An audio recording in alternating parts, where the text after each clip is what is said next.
Bonjour à toutes et à tous et bienvenue dans ce nouveau 7-8 Week-end. Comme tous les vendredis, nous allons revenir sur les moments forts de l'actualité culture, loisirs et sport du département, ce qui s'est passé dans la semaine pendant 26 minutes. Au cours de cette émission, nous parlerons musique, ou plutôt sol, avec l'artiste Guélaté, originaire de Fontenay-le-Fleury, qui sort son premier CD.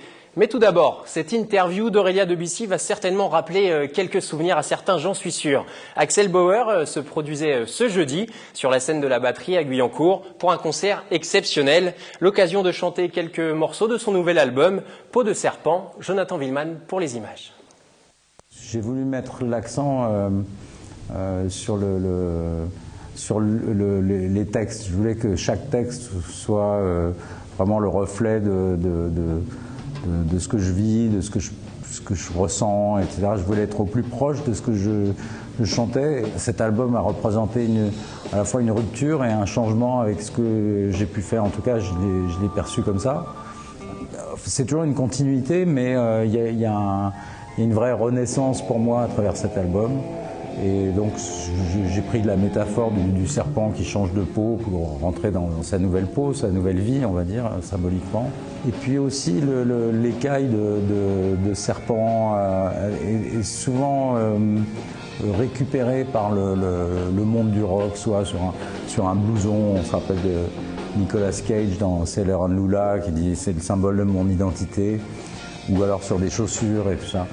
Et là j'ai une guitare qui est en peau de serpent. Bon. Souvent, ce qui va m'inspirer, en fait, c'est un mot. Et le mot va ouvrir un univers et ça va partir comme ça. Il y a des thèmes interrogatifs sur le sentiment d'être... le combat qui peut se passer entre le conscient et l'inconscient en nous. Qu'est-ce qui nous gouverne le plus? Est-ce qu'on est inconscient? Est-ce qu'on est conscient? Qu'est-ce qu'on cherche? Comment on navigue là-dedans? C'est des thèmes qui sont chers dans l'album, qui sont traités dans la chanson Aveugle, dont le refrain dit « Aveugle aurais-je vu », ce qui est un peu cette métaphore du « est-ce que si j'avais vécu ma vie complètement inconsciemment, est-ce que j'aurais vu mieux les choses ?» C'est une provocation aussi. Créer, pour moi, c'est aller voir un peu dans l'inconnu aussi. Je vois très bien ici le versant de la vie dans le sens où tu m'as regardé.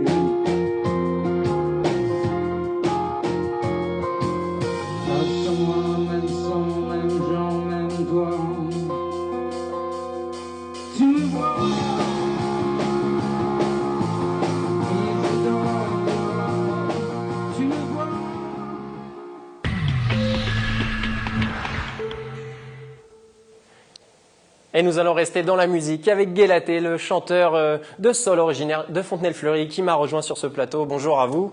Vous êtes accompagné de Martial Niato, votre guitariste et collaborateur. Bonjour à vous Martial. Bonjour. Alors avec ce premier CD, j'en parlais dans les titres de ce 7-8 Week-end, quel message voulez-vous faire passer dans vos chansons? Mais tout d'abord, c'est un message donc, positif, donc, pour dire que tout est possible, qu'il faut se donner juste les moyens et de toujours croire en ses rêves, de ne pas lâcher les projets qu'on a et peut-être que ça peut s'aboutir. Ça peut aboutir un jour. Ouais. Alors pour rentrer un petit peu plus dans le vif du sujet, je vous propose d'écouter un extrait de votre chanson « Je marcherai ». On écoute. J'ai peint le ciel dans tous mes rêves d'un bleu des plus sucrés. Depuis l'enfance, l'adolescence, ma force je l'ai gagnée. Défions le temps en espérant que l'avenir ouvre la voie à ceux qu'on aime, ceux qu'on désire. Sous ces étoiles, je marcherai un sens à la vie. Oui, je retrouverai, je ne peux m'envoler, donc je marcherai sans aucun regret, sous ces étoiles. Sur cette chanson, comme Je marcherai, Guélaté, c'est un peu le reflet de votre histoire personnelle à vous? Voilà exactement, donc par rapport à ce projet, donc l'EP qu'on a réalisé avec Martial, on a essayé de parler de mon histoire. Donc j'étais ancien basketteur et j'avais toujours dans le cœur la passion de la musique, mais c'était un peu difficile de pouvoir faire cohabiter les deux. Voilà exactement. D'où le manque, parce que j'avais un manque de temps et c'était pas vraiment le moment. Oui, je le rappelle pour nos téléspectateurs, en fait, vous étiez basketteur professionnel, mais pas en France, du côté des pays nordiques et la Suède. Exactement. Pourquoi avoir arrêté votre carrière vraiment par passion, ou c'était le basket aussi, c'était un monde dont vous étiez lassé peut-être, non? Le basket, bon, c'est vrai que j'ai donné quand même à peu près 15 ans de ma vie au basketball. Et il est arrivé un moment où je me suis posé la question de savoir si j'allais continuer. Et j'ai préféré continuer de mes études parallèlement ensuite à la musique. Ouais, à l'heure actuelle, vous avez 31 ans. Voilà, ça exactement. constitue un petit peu votre Voilà, histoire. exactement. Vous êtes originaire de Côte d'Ivoire aussi, Voilà, outre Fontenay-le-Fleury. Et vous avez écrit aussi une de vos chansons dédiées à votre pays natal, Voilà. notamment en raison des récents conflits. C'était ma Ivory Coast. C'est vrai que cette chanson nous tient vraiment à cœur avec Martial. Il y a eu des problèmes politiques en Côte d'Ivoire, comme on le sait. Bon, je pense que vous avez tous entendu parler pendant un long moment. Et on a essayé de faire une chanson pour essayer de chanter la paix. C'était un cri du cœur un petit peu. Voilà, exactement. On n'a pas vraiment réfléchi. On a fait la chanson en très peu de temps. C'était combien de temps? Voilà, une après-midi. Et bon, ça a pas mal plu, ça a vraiment beaucoup plu. Et pour nous, c'était vraiment normal de faire cette chanson. On se devait de faire cette chanson pour nos compatriotes. Voilà. Sur Internet, vous avez maintenant votre propre chaîne, sur un site de vidéos bien connu. C'est votre première production vraiment autoproduite. C'est difficile de sortir du lot avec Internet, tout d'abord, mais aussi avec tous les concours de chansons qu'on voit en télé-réalité à l'heure actuelle. Mais c'est vrai que c'est difficile, il faut être suivi. Moi, j'ai la chance d'avoir Martial qui est avec moi, qui m'a pris un peu sous son aile, parce qu'il est ingénieur de son, de formation. Et donc, on a travaillé sur mon album, sur mon EP pendant un long moment. Et il m'a pris un peu sous son aile. Et il faut être vraiment bien entouré parce qu'il y a vraiment beaucoup de choses qui sortent chaque jour. Et c'est difficile de se faire une place. Mais... Ce premier EP, du coup, c'est le début d'une longue suite justement d'albums derrière. Vous comptez vraiment vous investir dans la musique dorénavant? Voilà, oui. Ça a pris du temps à se mettre en place. Mais là, vraiment, je veux faire de la musique. Donc, j'espère que ça pourra continuer comme ça. Et vous avez un autre aspect qui est assez intéressant, c'est que vous êtes chanteur officiel du métro, voilà. dans les transports, du métro parisien, j'imagine. Voilà, comment est l'accueil des usagers dans le métro? Ça doit être un peu particulier de chanter dans une bouche de métro, non? Oui, mais pour moi, c'est vrai que c'était assez bizarre au début de chanter dans le métro. C'était l'idée de Martial qui m'a convaincu. Parce que pour moi, c'était un peu, j'avais un peu cette petite appréhension en me disant, je sais pas, j'ai un peu peur, je sais pas ce que les gens vont penser. Mais l'accueil est vraiment très agréable. Quand on chante avec le cœur, les gens le ressentent directement. Et à Paris, les gens sont stressés, ils ont besoin vraiment de ce partage. Martial, pourquoi l'avoir poussé justement Guélaté à aller chanter dans le métro? Parce qu'en fait, je pense que c'était un bon moyen de communication, parce qu'on rencontre, le public n'est pas... Parce qu'il y a un public complètement divers. Ouais. Et toutes les catégories professionnelles qui sont dans le métro. Oui.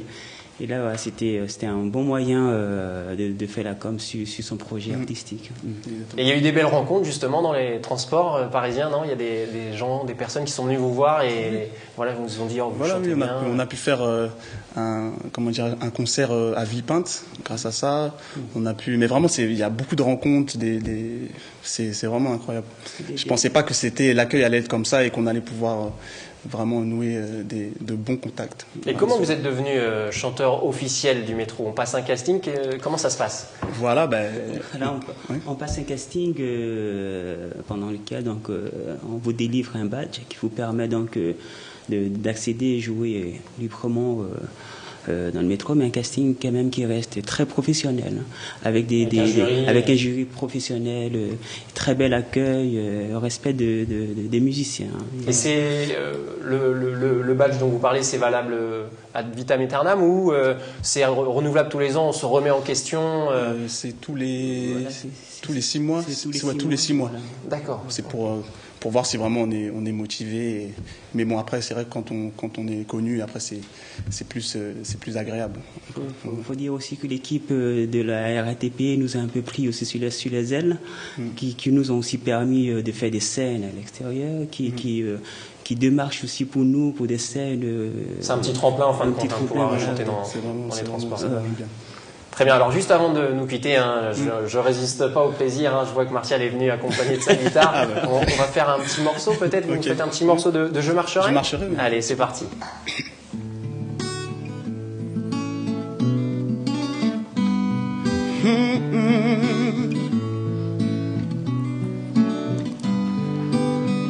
J'ai peint le ciel dans tous mes rêves d'un bleu des plus sucrés. Depuis l'enfance, l'adolescence, ma force l'est gagnée. Défions le temps en espérant que l'avenir ouvre la voie à ceux qu'on aime, ceux qu'on désire. Sous ces étoiles, je marcherai un sens à la vie. Oui, je retrouverai. Je ne peux m'envoler. Je marcherai sans aucun regret, sous ces étoiles. Merci, bravo, félicitations, merci. Merci. Donc on suivra donc les prochains morceaux peut-être. Du coup, n'hésitez pas à nous faire part de tout cela. Merci beaucoup en tout cas à tous les deux d'être passés sur le 7-8 Week-end. À bientôt. Il s'appelle Hamid. Cet artiste peintre verriérois nous a ouvert les portes de son atelier. Vous allez découvrir un monde porteur de couleurs et surtout de messages, mais aussi le reflet d'une histoire personnelle. Aurélia de Bissy et Patrick Jacques de Dixmude.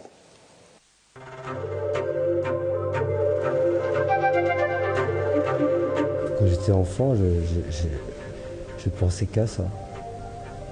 Je faisais des beaux dessins en classe, des belles peintures, et je me disais, mais j'espère que plus tard, peut-être, ce sera mon métier. Un court passage à l'école des Beaux-Arts, beaucoup d'ateliers dans le 14e, des ateliers de sculpture, de peinture, la figuration, le modèle vivant, pour apprendre les ficelles. C'est une alchimie, la peinture. Il faut connaître des secrets, il faut les découvrir, il faut passer par des épreuves aussi. Ça vient en fait à partir d'une inquiétude. Moi, je suis inquiet. Une fois que le tableau est réalisé, c'est un soulagement, une libération, quelque chose qui apparaît, c'est-à-dire partir de ex nihilo, partir de rien. On arrive à construire un univers. Le projet, c'est pas vraiment de faire de la figuration, justement, ce serait de s'en éloigner.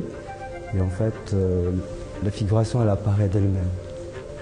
On voit des personnages, on voit des visages, on voit des regards, des yeux. Et tout ça caché. Le bleu, en fait, c'est un voyage à Delft. J'ai découvert le fameux bleu des émaux de Delft.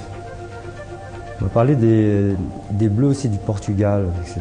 Mais Delft, quand même, c'est très important.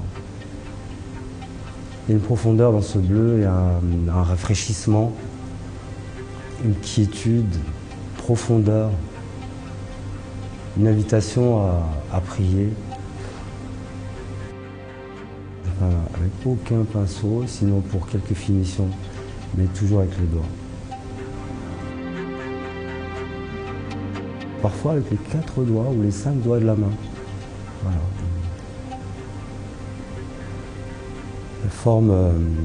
Ça forme tout de suite quelque chose et rapidement. Ça, des grandes toiles, des grands formats, elles sont réalisées en peut-être quelques heures, parfois 3/4 d'heure, 1 heure. C'est très rapide.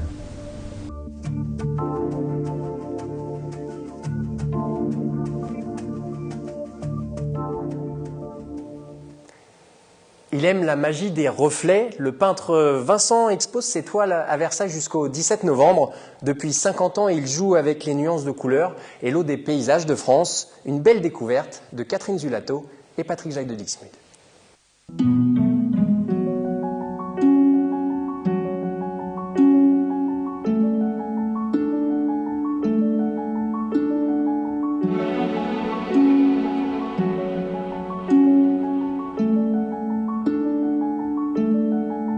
Là, je voulais avoir quelque chose de sombre ici, pour avoir un reflet ici assez profond, pour faire au contraire mieux ressortir, si vous voulez, l'effet de lumière sur le mur jaune. Le peintre Vincent a choisi pour sa nouvelle exposition de nous emmener sur les bords des rivières, des marais, des sous-bois, le long des mers, à la recherche du reflet. C'est tellement vivant, c'est tellement changeant, il y a toujours quelque chose de surprenant. Les reflets, c'est magique en fait, c'est complètement magique. Hein. Il y a des moments où j'arrive devant un endroit, je dis tiens, oui, c'est pas mal, et tout d'un coup il y a un petit rayon de soleil à travers la forêt, et c'est tout un univers qui se révèle et qui est enchanteur. Et pour trouver ce reflet, Vincent est cette fois resté en France. Il a arpenté les sentiers des ortillonnages d'Amiens et apprécié la douceur de la Dordogne pour capter des lumières différentes. Par exemple, la lumière d'automne d'Île-de-France, c'est une lumière très douce, très tamisée, à côté de la lumière du Midi, ou de la lumière de Bretagne, qui peut être d'une violence terrible après un coup de vent. Après la pluie, on peut avoir des lumières très fortes, très froides, et puis au contraire des lumières très chaudes, très différentes. Ça change tout le temps. 80 toiles sont présentées lors de cette exposition, dont une soixantaine ont été réalisées cette année même, car l'homme est très productif. Bien inspiré, il peut peindre une huile en une journée, et cela fait 50 ans que ça dure.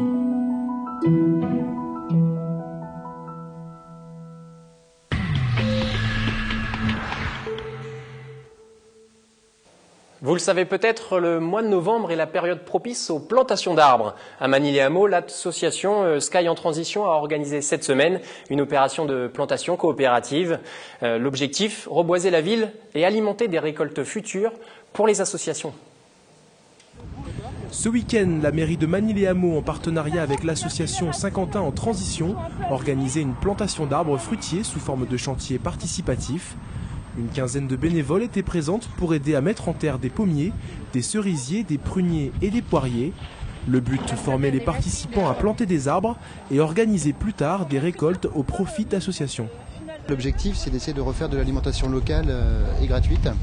Donc en fait, on essaie de planter un maximum sur la commune ici. On est sur Manille-les-Hameaux parce qu'on a un partenariat avec la ville. Sur cette allée, on a déjà fait des récoltes qu'on appelle solidaires, c'est-à-dire en fait on vient avec plusieurs adhérents de l'association, on vient ramasser les légumes et après on fait une distribution un peu équitable, c'est-à-dire on en donne aussi au Secours catholique ou à d'autres associations caritatives. En tout, c'est une vingtaine d'arbres qui a été planté dans la journée pour le plus grand plaisir des Manicois qui voient revivre leur allée des pommiers. Prochainement, Saint-Quentin en Transition, qui organise ces plantations depuis 2010, mettra en place des ateliers pressage de fruits pour produire des jus de fruits 100% bio et qui peuvent se conserver plus longtemps. Durant ce week-end de la Toussaint, un tournoi de poker caritatif se tenait à Montigny-le-Bretonneux. L'idée était simple. Pour jouer, il fallait miser, mais des denrées alimentaires reversées à une association, justement, Olivier Maniscalco et Elodie Moine. À Montigny-le-Bretonneux, les joueurs de poker ont du cœur. Ce week-end, le Friends Poker Club organisait un tournoi au profit de la boutique alimentaire. Le principe était simple, chaque joueur devait ramener au minimum 1 kg de nourriture pour participer au tournoi. Pas de somme d'argent en jeu ou de prix à gagner, uniquement des joueurs réunis pour le plaisir et la bonne cause. En fait, on fait plusieurs actions au cours de l'année. On fait le Téléthon, on fait pas mal de choses comme ça pour la ville aussi, parce qu'on est en relation avec la ville de Montigny-le-Bretonneux.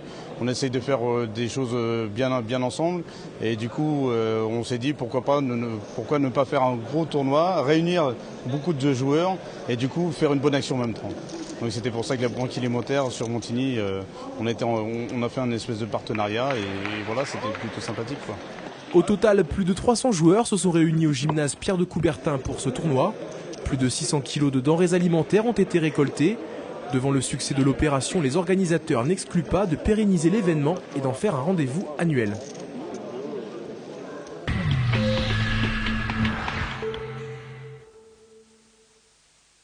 7-8 week-end, place au sport. Le club de boxe thaïlandaise du Chennai est une pépinière à champions.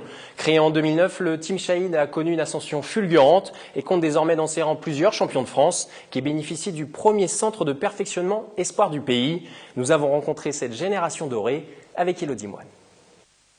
L'été dernier, Guillaume Babouin participe à son 3e camp d'entraînement en Thaïlande. Vainqueur par KO sur ce high kick de son premier combat au royaume de Siam, l'étudiant de 20 ans a pu prolonger son rêve. Avec 10 victoires en 12 combats, il est considéré comme l'un des espoirs du Muay Thai français.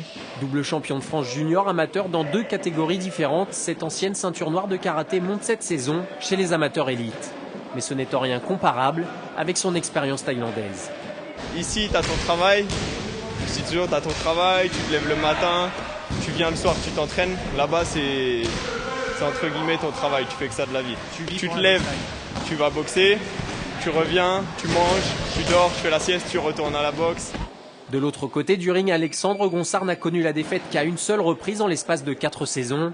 À 20 ans, il s'est déjà immergé dans la culture thaïlandaise lors d'un stage d'entraînement il y a quelques mois, histoire de sentir le parfum du combat ultime à l'autre bout du monde. C'est un rêve depuis qu'on a commencé à pratiquer. On a un peu d'appréhension parce que c'est différent, c'est en France, enfin c'est en Thaïlande. Mais bon, les Thaïlandais c'est des mecs qui ont 2 pieds et 2 mains comme nous. Cette génération dorée ne manque pas de talent à ses côtés. Lors des derniers championnats de France amateurs, Mohamed Bouzar a été sacré en moins de 63 kilos. Pourtant, il y a 4 ans, lors de la création du Team Shahid, rien n'indiquait ses succès sur le ring. Le club commence alors avec seulement 2 sacs de frappe. Désormais, pour se préparer, les Yvinois bénéficient du premier pôle espoir en France, mis en place cette saison par Stéphane Geoffrey. Mais l'entraînement ne suffit pas. Il faut une hygiène de vie. Comme je vous ai dit tout à l'heure, c'est un sport qui est très fractionné, qui demande énormément de tonicité et d'explosivité. Donc celui qui va fumer un petit peu, qui a une hygiène, qui n'a pas de sommeil, qui s'alimente mal, forcément, il va revenir aux sources et aux valeurs, c'est-à-dire avoir un équilibre et une hygiène de vie saine.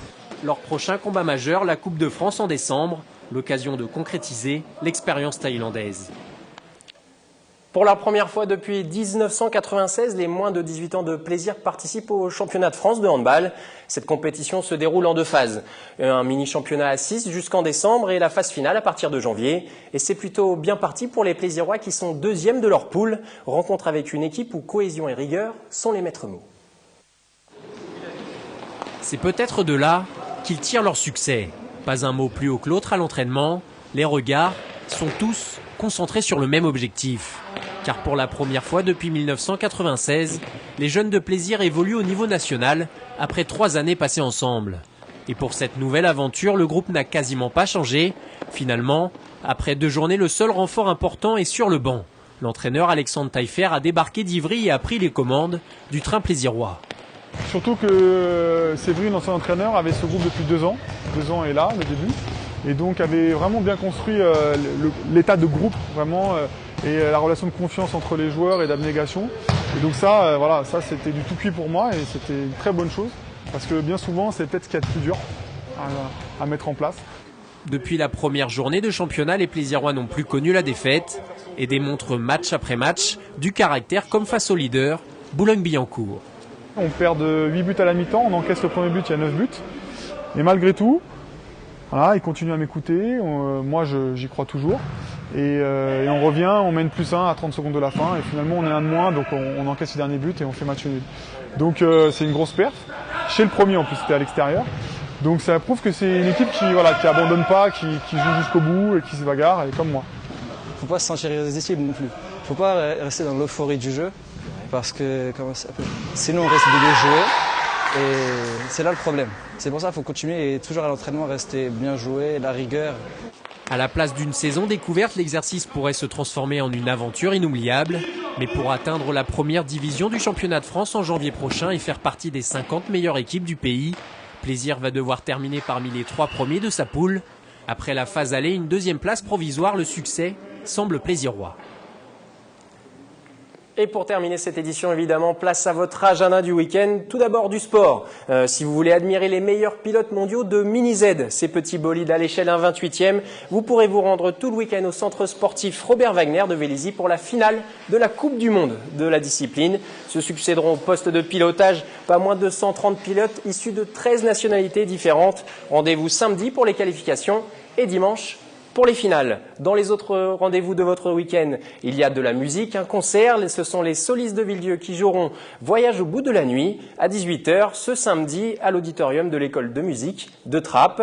Au château de Thoiry, vous pourrez assister à des concerts de flûte, de clavecin tout le week-end. Premier rendez-vous ce samedi 9 à 21h. En football, et également du sport, 6e journée de promotion d'honneur. Trappes reçoit le 9e, Quincy voisin au stade Gilbert Chansac, les Trappistes 3e. Coup d'envoi à 15 h ce dimanche. C'est la fin de ce 7-8 week-end. Merci de l'avoir suivi une nouvelle fois. Pour ma part, je vous retrouverai dans le 7-8 sport la semaine prochaine pour un 7-8 sport un petit peu exceptionnel à cause du pont du 11 novembre. Rendez-vous à 18 h 15 pour évoquer le raid de l'Arbre Vert réservé uniquement aux femmes. D'ici là, excellent week-end sur TV Fil.